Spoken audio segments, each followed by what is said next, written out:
அன்பான உயிர் டிவி நேயர்களுக்கு வணக்கம். தினம் ஒரு சத்திய வேத வசனம். பூமியானது ஒழுங்கின்மையும் வெறுமையுமாயிருந்தது. ஆழத்தின் மேல் இருள் இருந்தது. தேவ ஆவியானவர் ஜலத்தின் மேல் அசைவாடி கொண்டிருந்தார். இந்த வசனத்தை இன்னைக்கு தியானிப்போம். பூமியானது ஆண்டவர் படைக்கும் போது, தேவன் படைக்கும் போது அது ஆழமாயும் இருளுமாயும் அந்த வெறுமையாயும் ஒழுங்கின்மையுமா இருந்துச்சு. ஆனா அது மேல ஆண்டவர் அசைவாடி கொண்டிருந்தாரா.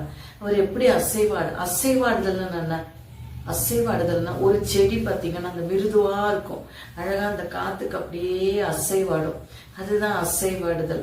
இப்போ ஒரு செடி வளரும் போது அந்த உள்ள இருந்து ஒரு ஆழத்துல இருந்தோம், வெறுமையான இடத்துல இருந்தோம், ஒரு ஒழுங்கின்மையான இடத்துல கூட செடி அந்த வேர் பிடிச்சி அழகா வளர்ந்து அது அப்படியே சமாதானமா அசைவாடும்.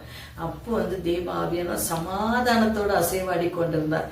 இது எப்படியும் நம்ம சரி பண்ணிடலாம், இந்த வெறுமையான, இந்த ஒழுங்கின்மையான, இந்த இருளான, இந்த ஆழமான உலகத்தை எப்படியாச்சும் சரி பண்ணலாம். தேவ ஆவியானவர் அசைவாடி கொண்டிருந்து இந்த உலகத்தை அழகா ஆண்டவர் படைச்சு கொடுத்தார்.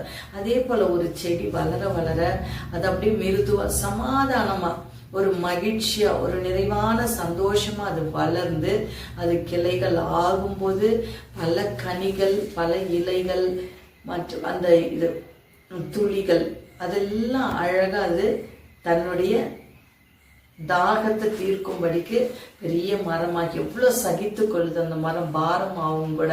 அதனால நாமளும் அப்படி நம்ம வாழ்க்கையில அப்படி இருந்தோமானால், இருள், ஆழம், வெறுமை அப்படி இருந்தோமானால் அப்ப நம்மளுக்குள்ள அந்த சமாதானத்தை உண்டு பண்ணிக்கொள்வோம்.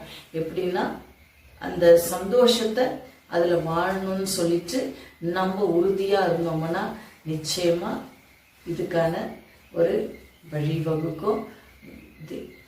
நேயர்களுக்கு வணக்கம்.